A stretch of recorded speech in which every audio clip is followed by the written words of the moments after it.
It's all about humanity. About humanity.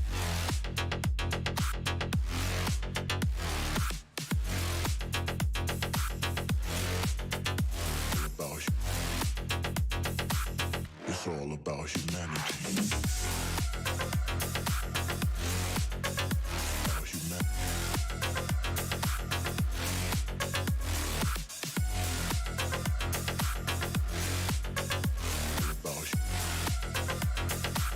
It's all about humanity.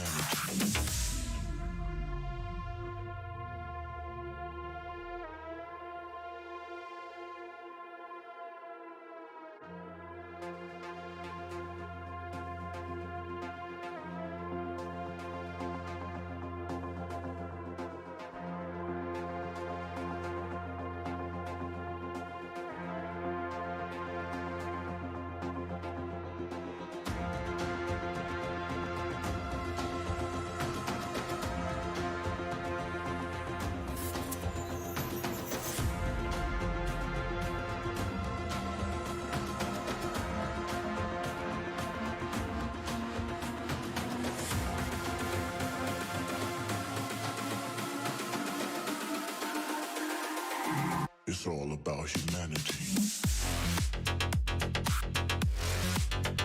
About humanity.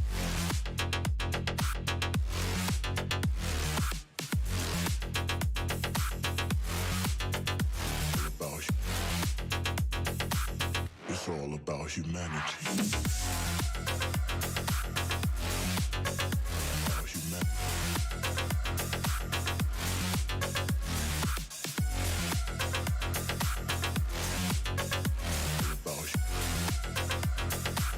It's all about humanity.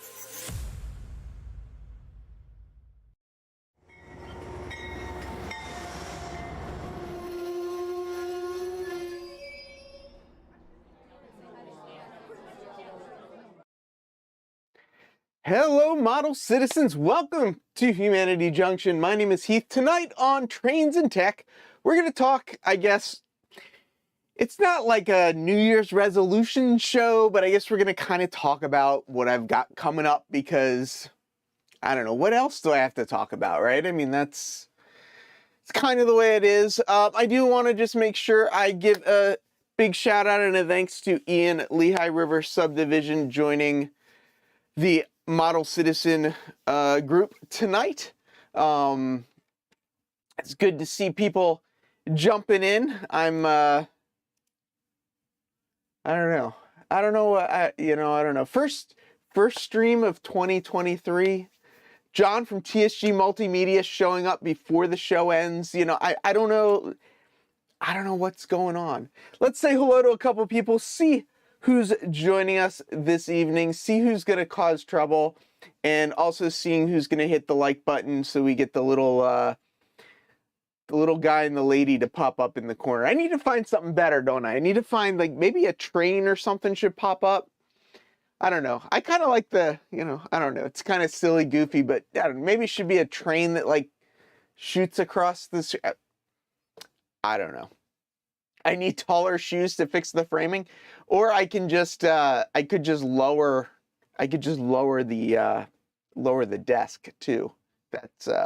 That's also possible, but we'll see. Wait, what did Mike hit 20 minutes ago?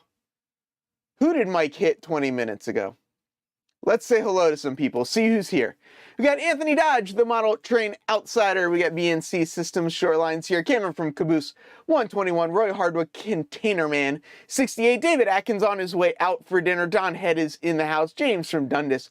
Junction Model Railroad is here. Jerry's Trains is here. GFW Trains, welcome to the stream tonight. We got Hot Dog Pilot 63, Joe Rader from Black Rock Central Railroad, John Benicki's in the house, John Train, BFGR, Ian from the Lehigh River Subdivision, Lauren Hurwitz is here, Lynn McCurdy in the High Desert Modular Model Railroad Club. We got Andrew from Mr. Victoven, Norman Miller is here above Norman Rowe, both Normans in the house. We've got Dennis from Otter Creek in Rio Grande, Possum Bayou, Rusty is in the house. We got the Ice Dragon, Rayron VR is here, Roger Coleman, Ron Moen, Roy Eltham, Russ, Rockin' O Railroad, John from Schuylkill River Valley. We got Sparkle, Sparky 107. We got Thomas Split Rock in the house, the CNNW Mundavi line, Paul Scott August is here, Trexline Mike's in the house, John from TSG Multimedia, taking a break from editing to be here. We got Steve from Wigwag Workshop, and New Fenris Railroad has changed his name to William Sullivan, and he is now ending off our list for tonight. I know a couple other people dropped in, and I'm going to look. Jim Tedesco dropped in. Let's see who else is coming in. Cascade Southern Model Trains I just saw pop up. Ken N popped up as well. I apologize if I missed anyone, but thank you so much, everyone, for being here tonight. Things are going to be interesting because, I mean, they kind of always are. So I'm starting to wonder if maybe my subscription ran out and I just forgot to renew it or what's going on. But I got an old episode of Railroad Model Craftsman on my desk because I don't have this month's episode, and everybody's talking about it because it's kind of exciting news. I feel like I know somebody famous, and I'm of course talking about Thomas Splitrock from the Splitrock Mining Company. Yes, he is on the cover of Railroad Model Craftsman, which I think is pretty darn cool. Aren't printed things called editions? I don't know. Are you saying that the ooh, that's like way too bright. I gotta figure out how to bring that down. Ishin or episodes. Oh, did I say? Did I say? I don't know what I'm talking about. Just go with it. Just go with it. I don't know what I'm saying. I'm just making stuff up as I go. Just go with it. But it's like being on the cover of Rolling Stone for people like us. And there we go. You know, I forgot. I was going to actually ask you, Bernard.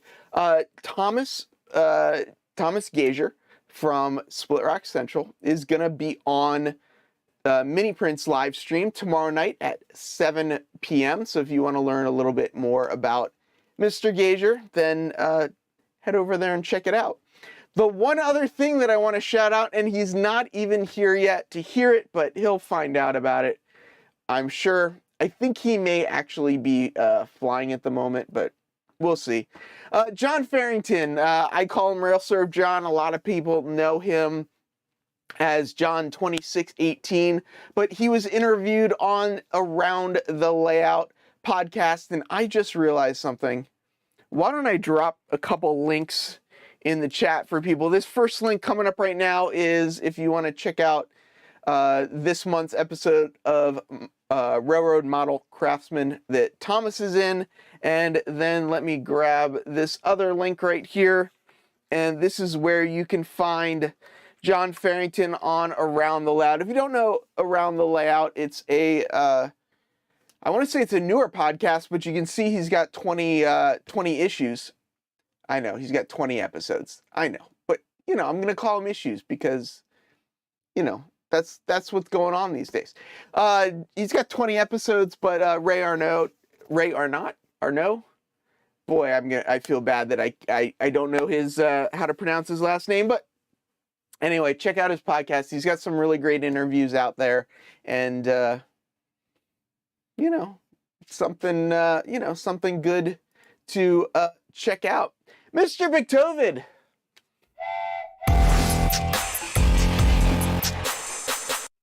Coming in with a big new year, new humanity fun. Got to start over from the beginning. I do appreciate it so much. I don't know what this is about. I just saw this though. Cascade Southern Model Trains apparently dealing with some issues. Caboose 121 says, I have many issues as well. Cascade has volumes of issues. Yes, you can just buy the one that Split Rock is in. You can get it at your local magazine shop. A lot of magazine shops do carry Railroad Model Craftsman, or I believe it's $8 plus $8 shipping direct from Railroad Model Craftsman. So yeah, you can definitely buy single issues or episodes. I have issues about my episodes. No, I don't know. That doesn't work.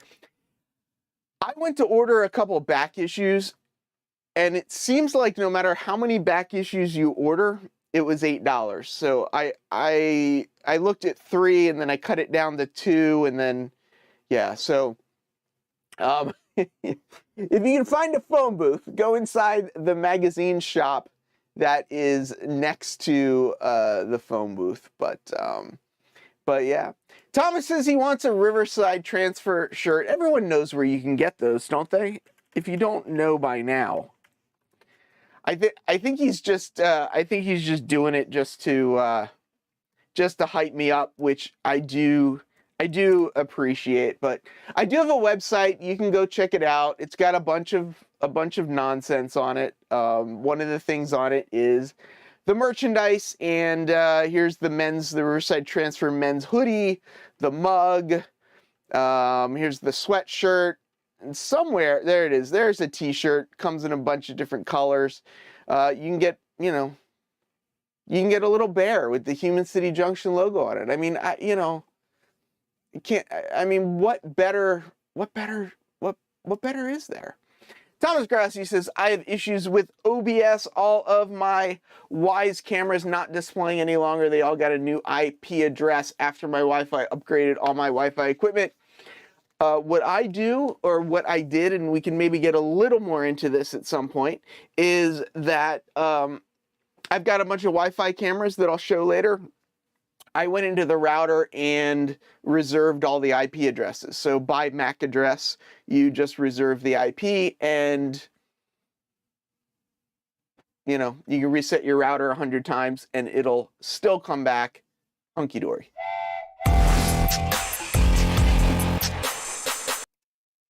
Container Man, I love the $20 super chat, but I don't know that there are too many trains is not something that anybody needs therapy about. If you, I mean, how's the saying go, right? How many locomotives do you need? One more than you have. It's just kind of.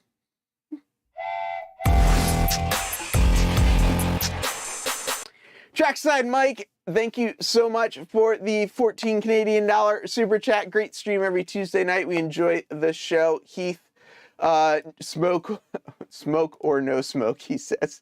Hopefully there won't be any smoke tonight. So I went through this. I was talking to Larry Larry E. From Creaky Chair Models. He knows more. He's forgotten more about all this stuff than I do. And he's the one that suggested reserving the IPs. So that's what I went back and did. One of the advantages of reserving the MAC address in your router is that I can upload the firmware on all of these devices and put the same firmware on all of the devices. If I don't reserve the IP address in the router, then I have to set the IP address in all the cameras, and that just takes longer because you have to go through it and figure out which camera, blah, blah, blah, blah. Dennis says he's been in and out. What are we doing tonight? I heard something about blue smoke. I hope there is not going to be any blue smoke. There we go. Split Rock formula for the number of locomotives needed is 2n plus 1, twice what you need plus 1 more. Mini Prince, we can definitely set you up with that. As long as you can log into your router, we can definitely make it happen. Lynn, you should not stick your freezer in your computer in the freezer. That is never, ever a good thing. Dwight Curley saying, got a discount code Split Rock for I can save someone. Oh, he's looking for a discount. I don't think there's any discounts. I think the biggest discount is you just got to find your local bookstores. I'm already using a slightly different formula for number of locomotives, which is 42, the meaning of life squared. TSG Multimedia says, I like the lights flashing on the fascia in the back room. Yeah, I do have, there's a fast clock there. There's a alpha meter here. This is just telling me if I have track power or not. And they do, depending on the refresh rate of the cameras. I got all kinds of stuff going on. Awesome. Dwight's ordering it online. Fantastic. Sparky 107, 42 squared. I do not believe that equals 107. Although if it did, that would be pretty interesting. Caboose 121 says, if you do use a reservation, it's a good idea to make a list of Macs and the reservations you gave them in case your router crashes or is replaced. Yes, or just back up your router. I really need to fix that. Why does that camera look so terrible? I mean, it's so blown out. So we'll talk about it now. I've got it scheduled for later, but we're going to talk about it now. One of my new things for 2023, of course, is more cameras, because who doesn't need more cameras? So this is my good camera, right? This is the camera you all know and love. It's the camera that works pretty well. I set up this other camera because I kind of like this shot. I like being able to see the whole room. I think it's kind of a good view of everything. And this is a pretty decent camera. Pretty good quality, pretty up there. And then you compare it to a webcam. And this is about what a webcam looks like. And I mean, there's probably some way to fix it. I could probably, I don't know. I mean, does anybody know? Does anybody really know? I wish there was just like I don't know, there's gotta be some way to like fix it. But I don't know, like even if I turn the brightness down, see, it still leaves my face.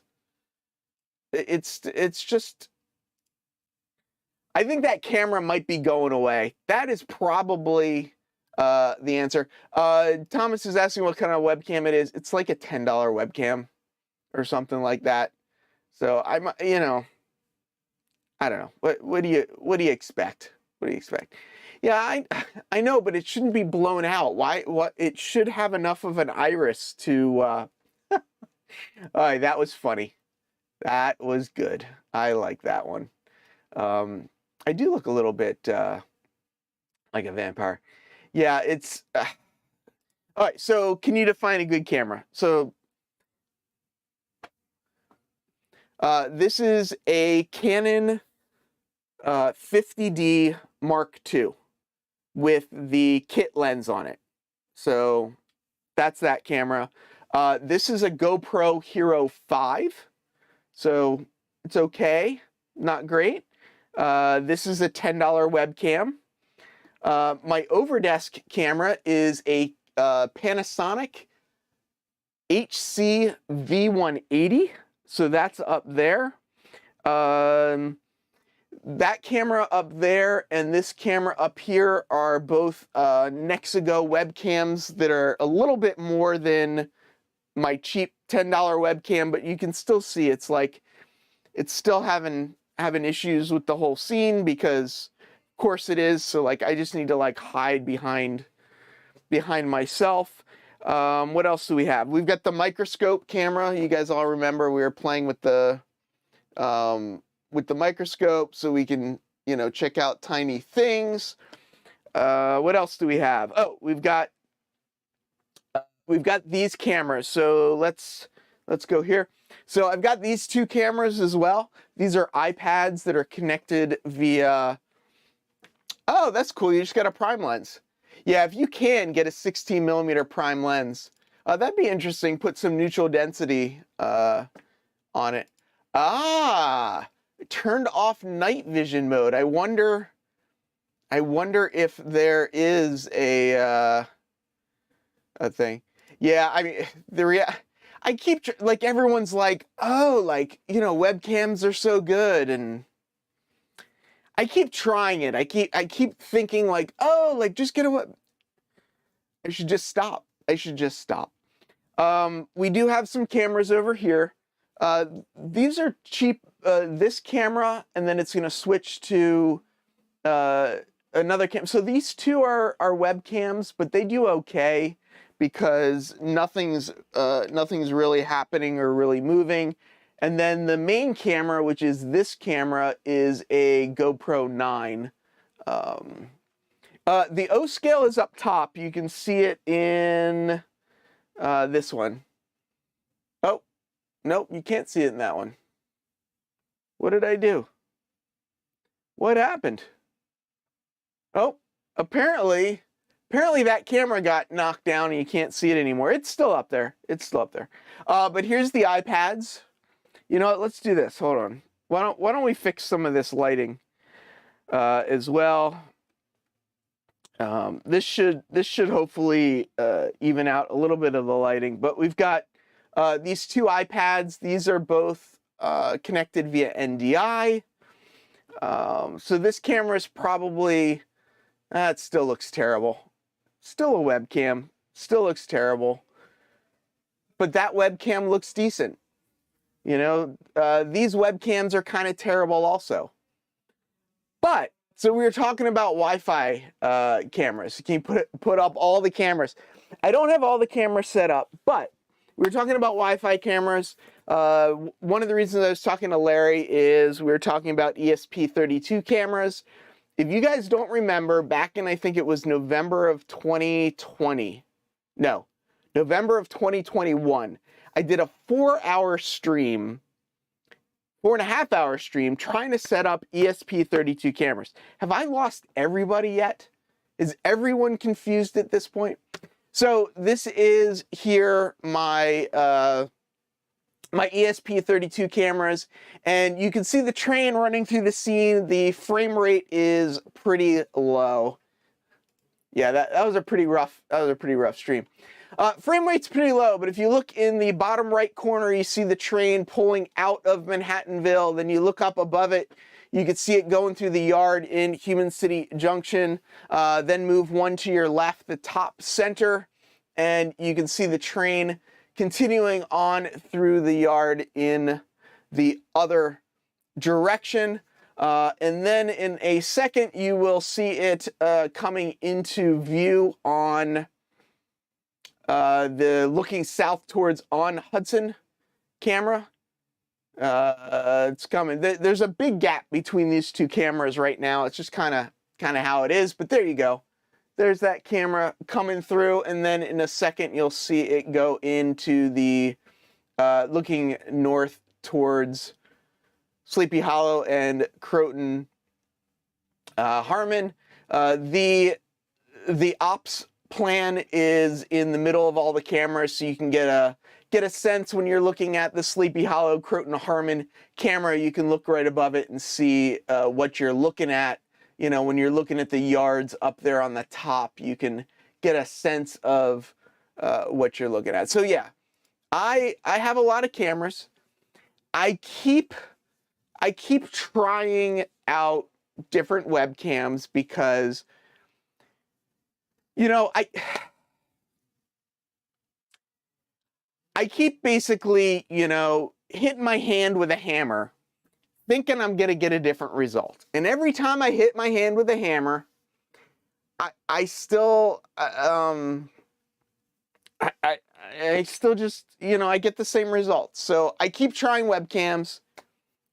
Doesn't work. Just doesn't work.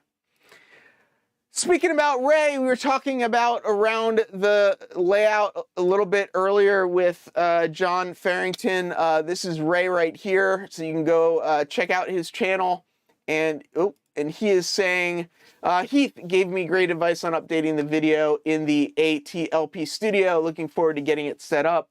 I recommended, and it was actually, I'm like passing this on. This came from other people, but I recommended he get one of these cameras right here. So this is the camera that you picked up, Ray. I use it as my overhead camera. I also have a second one that I'm probably going to replace this stupid webcam that's over here with it because I don't like it. Yeah, I do need a bigger hammer. I think my problem is I have some small hammers. So I keep saying I want to say the majority of my cameras are wired, but that's not completely true. This camera is wired. This camera is wired. These are both HDMI cameras, so they are plugged into a PCI Express card. This camera is wired, but it's a USB camera. This camera is wired. It's another HDMI camera going into the PCI Express. These cameras, as I said, they are USB cameras. They are both wired as well. The microscope camera that we keep talking about, let's see, there we go. That camera is wired as well. All of the cameras on the Time Saver are wired. The two webcams are USB. The GoPro 9 is HDMI. And then we get into the wireless cameras. So the iPad cameras, this camera and this camera are wireless, and all of the cameras here except for the camera that's on me is wireless. Andrew's asking, do you have issues? Yes. Yes. Oh, sorry. I just finished the question. Let's try that again. Do you have issues having a lot of USB cameras connected? Not really. I mean, everything's running, right? I mean, it's kind of working. Split Rock says to Curly Express, I will send you my new address when I finish my move to Hollywood. Dwight has ordered the Famous Modelers magazine. If you have an extra small hammer, Heath, Dwight needs one instead of the tuna can. Yeah. How many cameras do I need? How many locomotives do you need? Right? I mean, that's the question, really. I mean, I think that's really the question. Have a good night. Enjoy your sleep. I need to get some of that sleep at some point as well myself. I'm terrible at that sleep stuff. So one of the things I want to talk about, and the reason that I set up these iPads, is I've been kind of working on yeah, Anthony. Anthony's another one that believes the more cameras, the better. I love it. I love it. Yeah, there you go. One, at least one for. There you go. Oh, some good answers. Good answers. Dwight, you can ask the question. I'll try and catch it. If I miss it, just let me know. I know, David. I know. It's a problem. Workbench camera. The workbench camera, this camera, is a Panasonic. I don't know. Mr. McTovid, will you drop like a link for B&H or something like that in there? It's the Panasonic HC V180. It's about $225, but it's HDMI, so you will need a an HDMI to USB interface. See, Marty's got it right. It's only 11:30 a.m. This is Heath Thomas. You expect him to talk about trains instead of cameras. We'll get there. We'll get there. I need bigger trains if I'm going to put any cameras in it. Exactly. Oh, so you're replacing one? Yeah, that doesn't count. That doesn't count. Okay, let's go back. Let's go back here. So one of the things I was working on, and you can't see any of them in that picture. I'll have to move that camera. But I didn't know what to do about the backdrop. And I needed to do something with the backdrop so that I could move on and do some other things. So what I did is, oh, that's Thomas. That is great. That is funny. I love that. That is good. So one of the things that I had to do is I had to just come up with something. And I didn't I just didn't know what to do with the backdrop. And part of my problem, as a lot of people know with my backdrop, is it's, this is built on shelves. Shelves. So I've got the standards for the shelves, which is the vertical, part of the shelves. And I didn't know what to do. I was struggling with it. I made a mistake.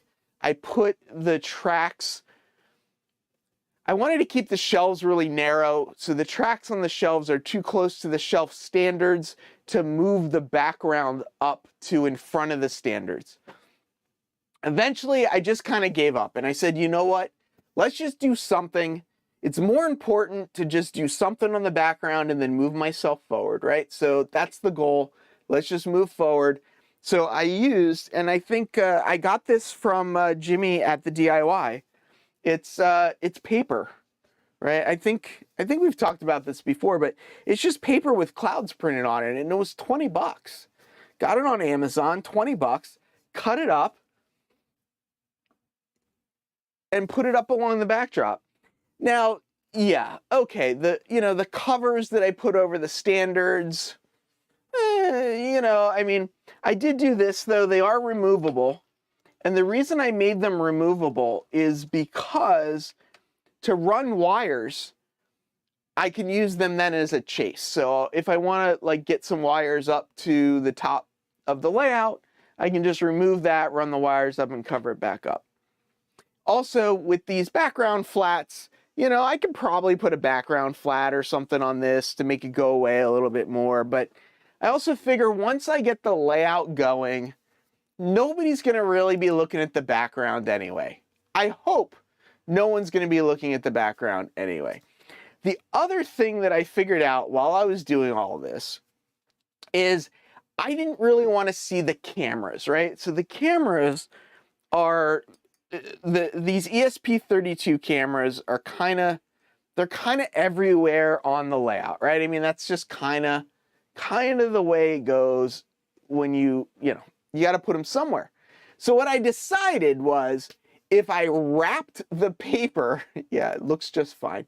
If I wrapped the cameras in the same cloud paper, then they do just kind of disappear, right? So this corner's lit a little better. Let's look at this corner instead. So you can see there's the cameras up here, right? Obviously, right? I mean, it's pretty obvious where the cameras are, but it works. It works. I like, having the cameras there. I think makes a lot of sense. Oop, let's not do that. All right, hold on, everybody. We're moving. I know, but we got to move up a little bit because every time I bring up a comment, I get covered up by the comment. So we gotta move. We gotta move me up. Oh, not that. I did that twice now. Move me up. See, this is live. This is live theater. This is the way it happens. This is the way it goes. So, Daniel Banks, I reached out. Daniel hooked me up with somebody. I'm taking a trip down to Atlanta for work. Daniel hooked me up with somebody down there that I'm going to try and hang out with. I mentioned that I knew Daniel, and the guy said, I'm sorry. It happens. I didn't watch my head, right? No one's looking at the cameras. I know they're hidden pretty well, right? I mean, I think they hide them pretty well. I mean, better than the webcam, right? I got the webcam right there. But so I think that's good. I think that's pretty good for that. We're going to wait on that. So what do I have coming up with my life? As people know, January is a big month in model railroading. Why is January a big month in model railroading? Amherst. Well, that is the right response. Yeah, I know. He said he wouldn't hold it against me, though. Rayron, so one of the goals is going to be more, more operations. So kind of the idea of the operations would be that we can just, go to this kind of view, so you can kind of get an overview of things, right? Like when things are moving around the layout, we'll do that, and then when something is more focused, we'll get into that. Yeah, Marty, I've got one Raspberry Pi. If I could get more Raspberry Pis, I would probably buy them. They just seem hard to get. So Amherst, let's go back to Amherst, right? It's like squirrel.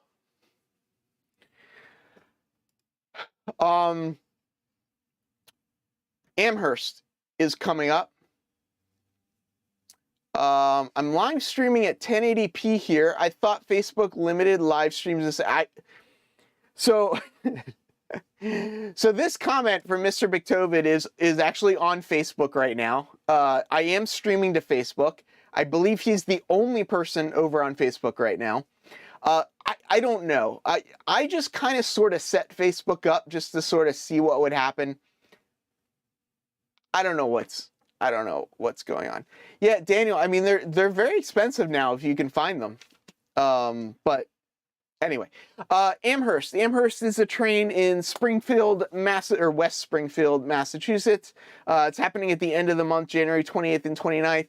Sometimes it's known as the Big E Show. Sometimes it's known as the Amherst Show. Marty says Raspberry Pis are as rare as rocking horse poop. They sure are. Oh. Hey, Steven, if you can get, well, we're looking for Raspberry Pi 02s with Wi-Fi. I forget the whole thing. It's RPI 02 or RPI 20. I don't remember, but that's what we're working on. Yeah, there's lots of towns with the same name. So Amherst is the model railroad club that puts on the show, and they do the show at the Big E in West Springfield. There we go. RPI 20. That's what we're trying to get. So I'm going to be going. There are some other people going as well. Some people in the chat, if you're going, say hello, shout it out. But there is, this is the list of exhibitors as of 12/17/2022. So, big list, right? Like this is, big list, just, you know, just a list. Lots of people. But if you guys were at Timonium, or if you guys followed along at Timonium, you'll remember we did a little meet and greet, and we're going to do that again. We're sort of calling it the YouTube meet and greet, sort of ish, but you know, it's anybody can show up. But we asked Bernard over at Mini Prints if he would mind hosting again, and God bless him, God help him, who really knows, but Bernard has offered to host us again. So the Mini Prints booth, Sunday at noon. We're all gonna go. We're all gonna go meet up in the Better Living Center, which is over here, and we're gonna be down by this door right down here. So let's zoom in a little bit.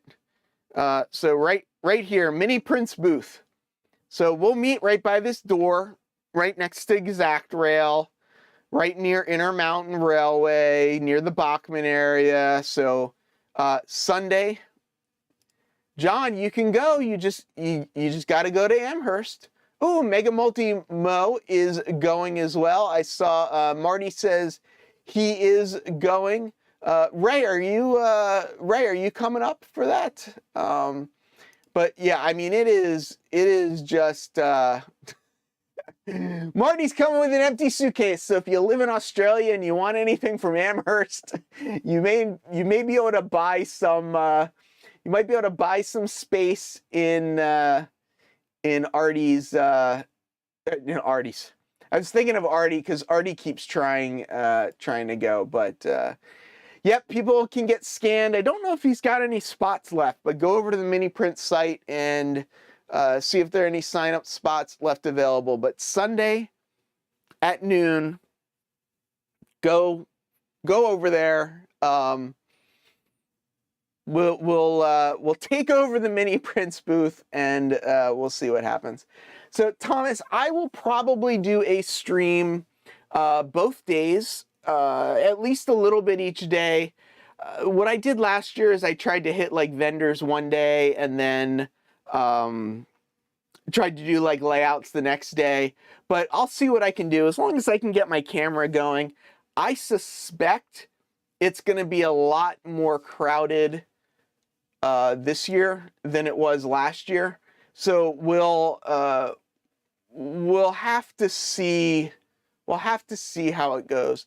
Yeah, so Marty's trip is pretty quick. 14 hours from Brisbane to Vancouver, 4 hours from Vancouver to Newark, and then he's got to go from Newark, taking the Amtrak up to Springfield, which is what I'm doing as well. Not on the same day. Oh, I didn't realize this. Mini Prints is opposite the NMRA booth. Where's the NMRA booth? I'll have to look that up. I didn't realize everything was so close. Let's see. Where's NMRA National BLC booth 29? Oh, look at that. So they're right. The NMRA booth people are somewhere right in here, right across from Mini Print. Oh, wait, is this it? Is it this? Why did they? Why is the NMRA a dark box? I think this might be their space. Yeah, NMRA booth. It's this dark box. Why is it a big gray?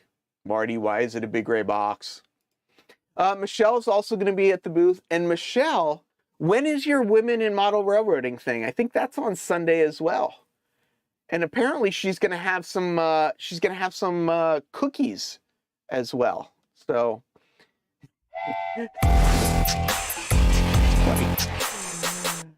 Rick from Foltz Belly wants to know what show happens around your birthday. Nathan DeLay is hosting a meet and greet in March on March 11th at Northlands. That's what he is talking about. David is in a state of confusion, as he always is. Yeah. Michelle, you are going to have to lock up those cookies because... Uh-oh. Marty doing it, Jenkins. So the NMRA spot is dark gray because it's actually a trap door. Once you check in, you can never check out. So I guess that, there it is. Okay, so cookies at the NMRA booth for Women in Model Railroading, 3 p.m. on Saturday. So they probably won't still be there on Sunday at noon. Or if they are still there on Sunday at noon, it might say something about the cookies. Michelle, are you home cooking the cookies, or are these going to be store-bought? We all want to know. Nobody wants to know. I'm the only one that wants to know. So let's see. Just so you all know, I won a prize for doing a good Jenkins. No. Everyone's got to convince Michelle to get scanned. Oreo. Yeah, Roger, if you've never been to Amherst, I went in 2020. I know I've told this story before, but I went to Amherst in 2020.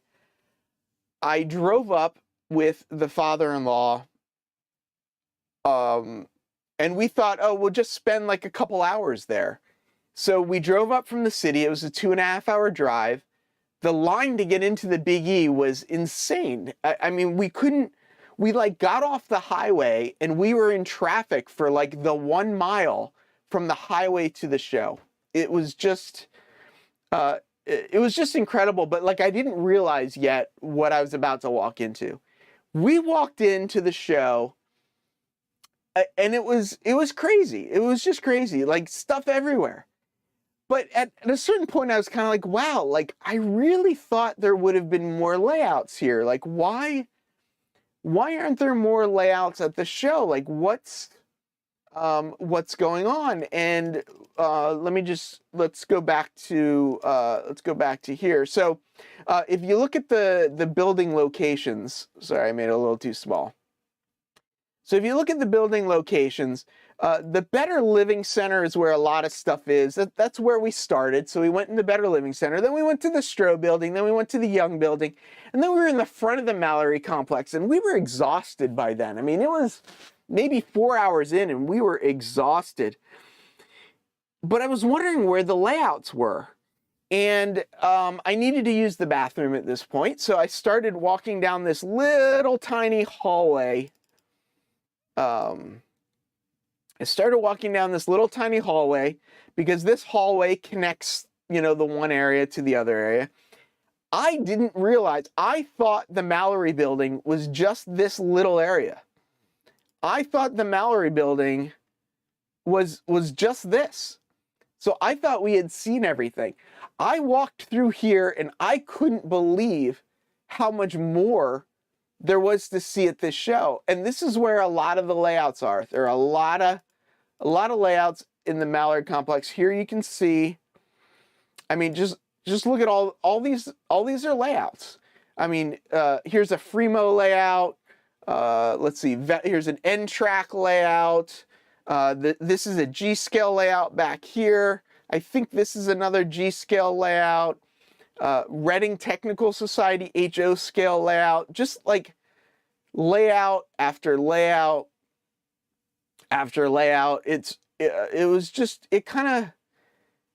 just sort of blew me away. Oh, look, it looks like this is another Fremo layout over here on the side. So all kinds of layouts. So it is a show that you can watch all the videos, you can hear people describe it, and it's incredible. Yeah, Bernard, did you leave?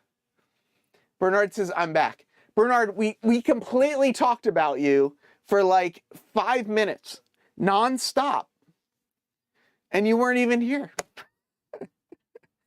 Go back and watch it. Sunday at noon, we're all going to head over. We're all going to take over the Mini Prince booth for 5-10 minutes. And I'm just kidding, Bernard. It's all good. It's all good. Where is the napping area? There is a area. There's the clinic room, which if there's no clinics going on, you can go into. Last time I think they had, they do have a quiet room. I don't remember where it is. It was in the Mallory building last year. I thought it was down in the bottom of it, but they do have a quiet room set up. So if you need a quiet room, I don't know that there's actually a sleeping room, but there is a quiet room if you need it. So yeah. First time here, very impressed. See? Good first impressions. Don't stay for too long though, because you'll learn the truth. You'll learn that it's all just chaos. That sounds like what did he say? Oh, there you go. Just crawl under a layout with skirts. That is one of the things that I got done recently as well, for people that were wondering.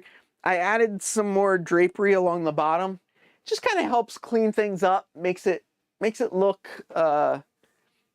not so busy. But so yeah, that's kind of that's one of the projects that I did. I still do need to organize all my shelves and all my drawers. The shelves and the drawers and everything are still back here. There's still a little bit of a mess. I got the paint booth set up though. There's exciting paint booth stuff that's going to happen this year. If you don't know,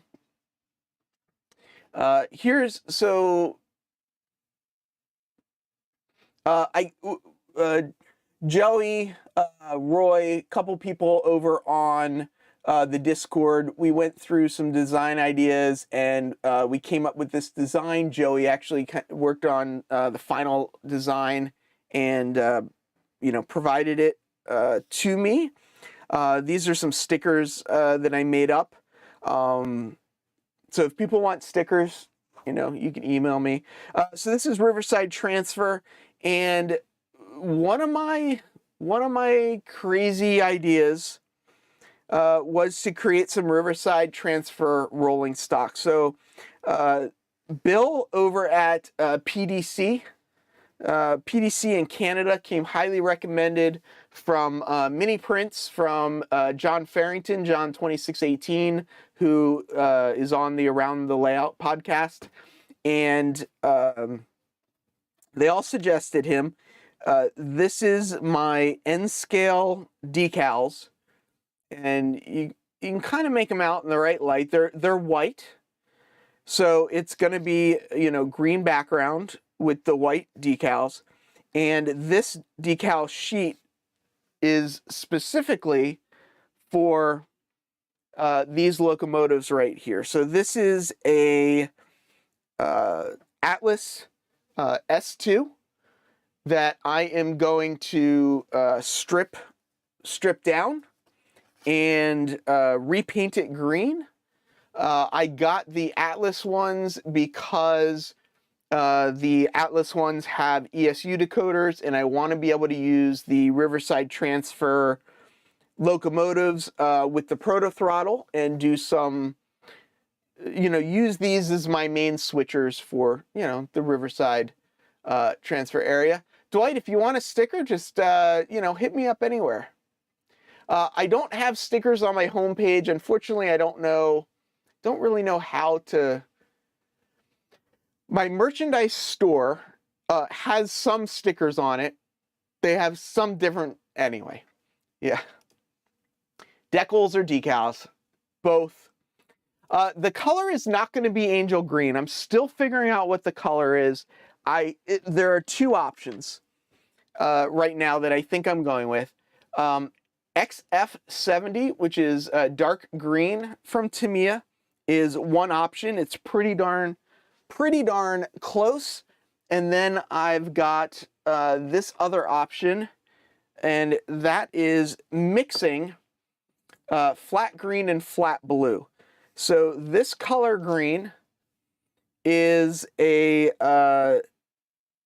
hexadecimal code 003333.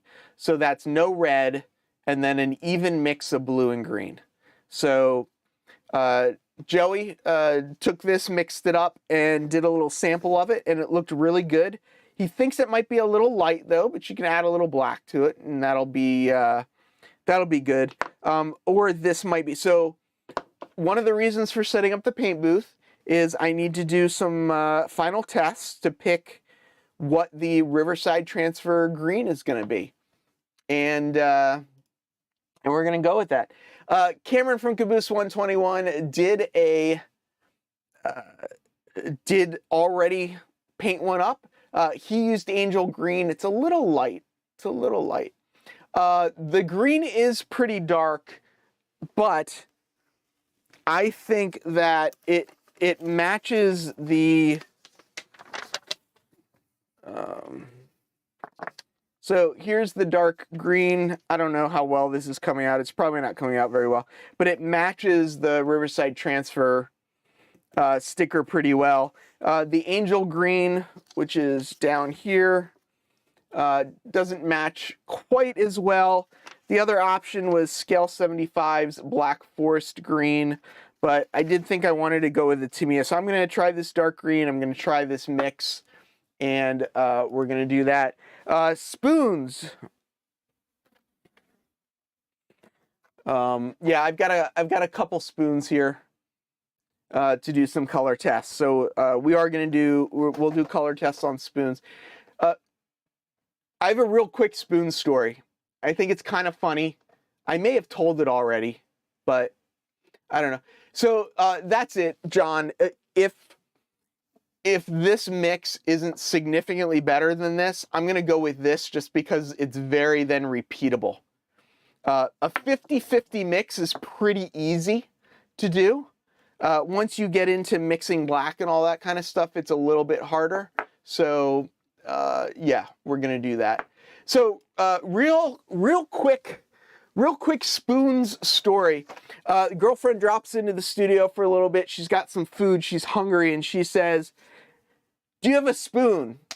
because she wanted to eat some, I think she had some yogurt with her or something. And I was like, I don't have any spoons. All I have are forks, because I've got a little bin over here that when I order food or whatever and they forget or whatever to bring utensils, I grab a fork and whatever. But I didn't think, it never occurred to me to use these spoons to eat food. So these spoons at the time happened to be sitting right under my desk. And the girlfriend looks at the spoons and she goes, "You've got all those spoons." I eventually gave up one of my painting spoons so that she could eat her food. But in my head, these were spoons for painting. These are not spoons to eat food with. That's my story, and I'm sticking to it. Yep. And that's true too. I mean, if I was like gonna paint a G-scale locomotive, having all this paint mixed together probably would make a lot of sense. Joey, so Cameron from Caboose 121 is pushing Angel Green because that's what he has at home. Joey from Late Night Model Railroad is pushing this because this is what he has at home. And if you don't know, I bought about 15 different colors of green. You can see on this list here, this was just an initial kind of test. I bought all of these greens and more to do some testing. So yes, Jim, yes, I am. Yeah, the idea would be is just mix the whole bottles and then you have, enough Riverside Transfer paint for the rest of your life. Or you use a pipette, which usually has markings on it, so you can usually get pretty accurate. I have smaller ones somewhere, but these are the bigger ones. And you can get pretty accurate with these as well. Rick, I thought about doing that, but now that I know that I have the spoons, I decided not to. It is a distinction. Tim, see, I have a spoon for ballast as well. There is a spoon with my ballast that I use for my ballast, and that's my ballast spoon. Yeah, and now I have 99 spoons, so I don't know what I'm gonna do if I need 100. I am a little bit. Ah, there you go. Rick, I might just at some point I just might be getting rid of some green paint, so we might have to talk. Might have to talk about that. Ray says I have 4 colors to figure out. Oh yeah. That's the other thing, green and white, it's a little bit the Penn Central colors. That's kind of where the decal design came from, was a Penn Central S2 switcher. So yeah, I know, right? I should have stuck to my guns. I should have stuck to my guns.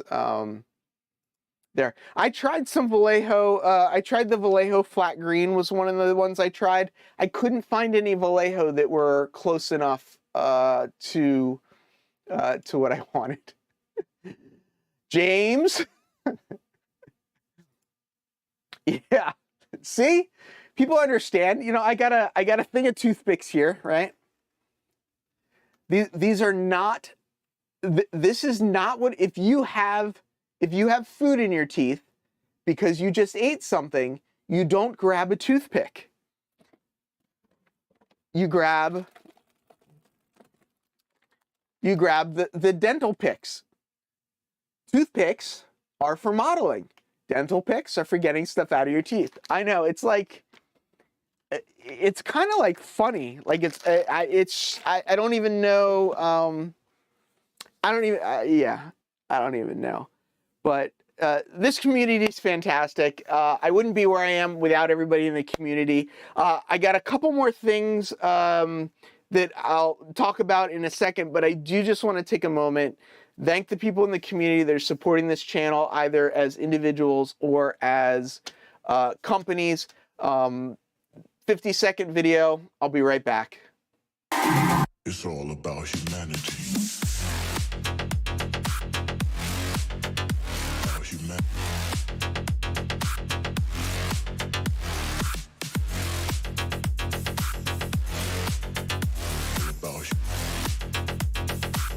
It's all about humanity. About humanity.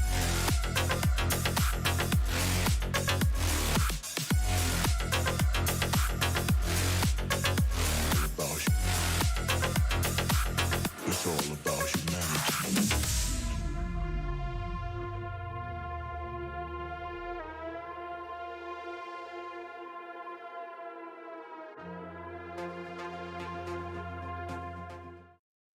See, this is just so wrong. You gotta separate it. I do have one of my favorite camera shots actually. I just moved the cameras around and put a new camera on it. But if you look in the camera in the bottom left corner, that is Bailey's Quality toothpicks. So you can just kind of make out. This is the model that Rick from Fultz Bailey Model Railroad made for me. So I've got that set up in just the right spot so that you can see it in the camera. It's funny. I do have little hammers. I had some big hammers, but then I decided, what do I need big hammers for? And I found this 2-hammer set that came like with this little like ball peen hammer and this little claw hammer. And these are like the perfect little end scale hammers. David, thank you for coming. It is going to be a fantastic year. So I got the spray booth set up. We're going to paint the locomotives, as I said. We've got the decals for the locomotives and for a transfer caboose. One of the other things I'm working on is some better layout lighting. I'm going to put some lighting closer to the background, which will hopefully give me a better, more even sort of look up there. I don't know if you guys can see it. I do actually have, it's a little dark, but compared to the other thing, but I do have the HO scale train running as well, so things are going.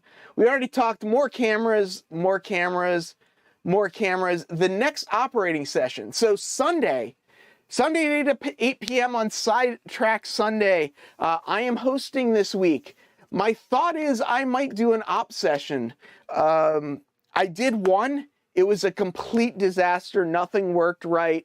I kept having shorts on the layout. Things just went terrible.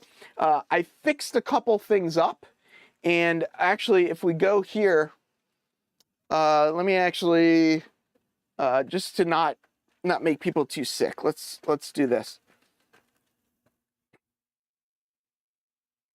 I'm just switching to a different camera. I've been labeling boxcars so I can see boxcars. I also have these colors that I put together. So I'm using kind of a modified labeling and a little tab on car helper if I need it. And we're gonna try and do an op session. Cameron, if you want to, we can give it a try. It might get a little crazy. I don't know. I don't.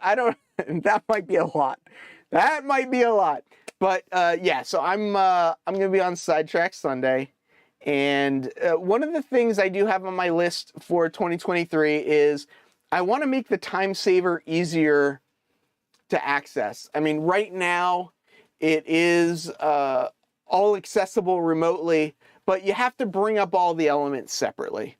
And one of the things that I really want to do is make it more accessible to everybody. And I think the only way to make it more accessible is to make it easier to log into it.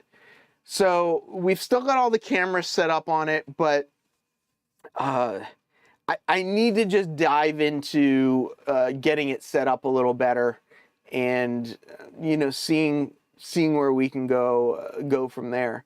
I do have my next op session booked that is outside of this room. while I love doing the ops here, it's still in its very, very early stage. And we could, Marty. It might get crazy, but we could. This is still in its early stages. January 14th, I'm going to get up to the DNS, the Delaware and Susquehanna layout again. January is looking to be a great month. January 14th, Delaware and Susquehanna. The week after that, I'm going down to Atlanta for work, and I'm hoping to meet up with some of the NMRA people from the Piedmont, I think it's called, division down in Georgia. And then I come back up here. We get on an Amtrak. We go up to Springfield. So January is going to be great. I may need a little break after January, but you know, we'll see. We'll see what happens. But it's going to be great. A lot of stuff coming. I got more labels here for cars that I've got in storage. So we're already getting ahead of stuff. The float bridge, I don't know if I showed this, I added some bumpers to the back so we can actually get that going as well. Yes. I only crashed once. I guess that's if you didn't see it, I've got a video, I think it's 12 minutes or something of my experience my first time, and you could hear all about that crash. What's happening in Eastern Connecticut?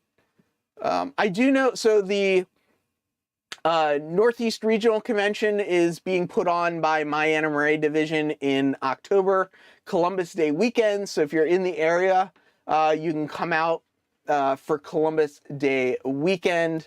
Hey, if there's more op sessions that I could figure out a way to get to, I'd love to do that. Yeah, if people have stuff coming up, start putting it in the chat. Let's find out what other people have going on. You know, what other people are up to. Don't forget Thomas Splitrock, Railroad Model Craftsman, John Farrington, John 2618 on Around the Layout podcast.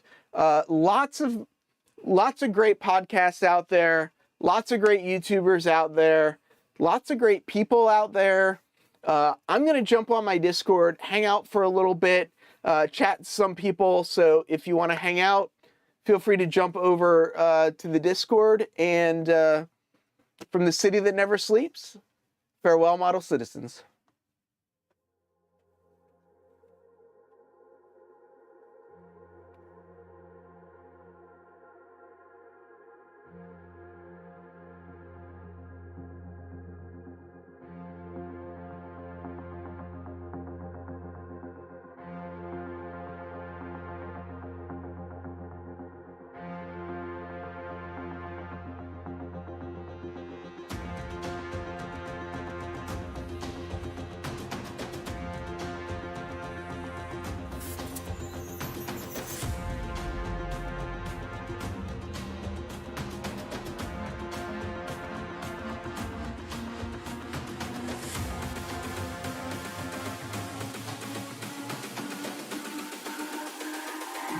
It's all about humanity.